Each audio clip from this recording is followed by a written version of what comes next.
Hello everyone, I'm doctor Keerthi, paediatrician from Medicover hospitals Nellore. ఈరోజు మనం diarrhoea గురించి డిస్కస్ చేస్తాం. పిల్లల్లో డయేరియా అని ఎప్పుడు అంటాం? యూజువల్లీ ఓపిక వచ్చే పేరెంట్స్ చెప్పే కంప్లైంట్స్ ఏంటి అని అంటే, మేడం ఇట్లా 10 days అవుతుంది, మా 10 days నుంచి ఒక 10 to 15 times or more than 5 times motions pass చేస్తుంది మా బేబీ. మోషన్ పాస్ చేసిన ప్రతిసారి ముక్కడము, ఎక్కువ ఇబ్బంది పడుతున్నట్టు ఉండడము, ఏడవడము ఇలాంటివి జరుగుతున్నాయి. అండ్ బ్రటింగ్ సౌండ్తో మోషన్ పాస్ చేయడం, ఇవి యూజువల్ కంప్లైంట్స్. దీంతో ప్రతి ఒక్క దాని గురించి మనం కన్సర్న్ అవ్వాలా అని అంటే నాట్ నెసెసర్లీ. డయేరియా అని ఎప్పుడు అసలు యూజువల్లీ డయేరియా అని ఎప్పుడు అంటామంటే, it is not the number of motions, number of stools.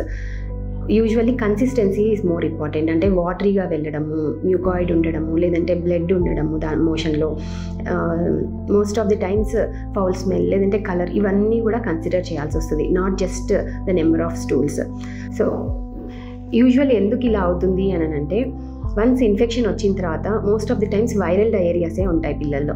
అలా వచ్చినప్పుడు రికవర్ అవ్వడానికి సమ్ టైమ్ పీరియడ్ అనేది ఉంటుంది. బ్రెస్ట్ ఫీడింగ్ పిల్లల్లో అయితే కొంచెం తక్కువ డ్యూరేషన్, ఫార్ములా ఫీడింగ్ వాళ్ళలో కొంచెం ఎక్కువ టైం పడుతుంది. సో అంతవరకు కూడా పిల్లలు they pass more number of stools. దాని గురించి మనం కన్సర్న్ ఫీల్ దాని గురించి కంగారు పడకూడదు. We should just give time and take the regular care.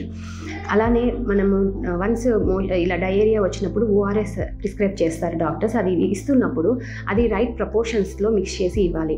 Either more diluted or concentrated ఫామ్స్లో ఇవ్వడం వల్ల ఆస్మోటిక్ డయేరియా అనేది కూడా వస్తుంది. అండ్ కొన్నిసార్లు తిన్న వెంటనే కూడా మోషన్కి వెళ్తూ ఉంటారు పిల్లలు. అది పిల్లల్లో నార్మల్ గ్యాస్ట్రోకోలిక్ రిఫ్లెక్స్ అంటాం, దానివల్ల కూడా ఎక్కువ సార్లు వెళ్తూ ఉంటారు. సో ఎప్పుడు మనం డాక్టర్ని ఇమీడియట్గా కన్సల్ట్ అవ్వాలి అని అంటే, any sick looking child, blood in motions, less than 2 years of age, vomitings ఎక్కువ అవుతూ ఉన్నాయి, ఇలాంటప్పుడు ఇమీడియట్లీ డాక్టర్ని కన్సల్ట్ అవ్వండి. అదే ఇంట్లో ఉన్నప్పుడు ఏం కేర్ తీసుకోవాలి అంటే, చేయకూడనిది ఫస్ట్ ఏంటి అంటే ఫ్రైడ్ ఫుడ్స్, ఎక్కువ ఫ్యాట్ డైట్ ఇవ్వద్దు, మీట్, మిల్క్ అట్లాంటివి అవాయిడ్ చేస్తే బెటర్. అలానే bland soft diet, easy digestible foods అవన్నీ పెట్టచ్చు. ప్రిఫరబ్లీ రైస్ బేస్డ్ ఫుడ్ అయితే మంచిది. సో ఇట్లా సాఫ్ట్ డైట్లో రైస్ బేస్డ్ ఫార్ములాస్తో పాటు కర్డ్ ఇవ్వడం బెటర్. బటర్ మిల్క్, కర్డ్ అవన్నీ న్యాచురల్ ప్రోబయోటిక్స్ లాగా గట్ హెల్త్ని ఇంప్రూవ్ చేయడానికి హెల్ప్ అవుతాయి. అలానే యూజువల్లీ ఇలా మోషన్స్ అయినప్పుడు వాళ్ళు ఏ స్టేజ్ ఆఫ్ గ్రోత్లో ఉన్నారు, ఎందుకంటే 6 months అప్పుడు మనం వీనింగ్ డైట్ స్టార్ట్ చేస్తాం. యూజువల్లీ న్యూ ఫుడ్స్ ఇంట్రడ్యూస్ చేసినప్పుడు కూడా కొందరు పిల్లలకి మోషన్స్ అవ్వడం అనేది జరుగుతుంది.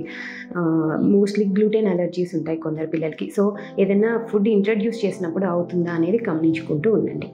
Okay, thank you.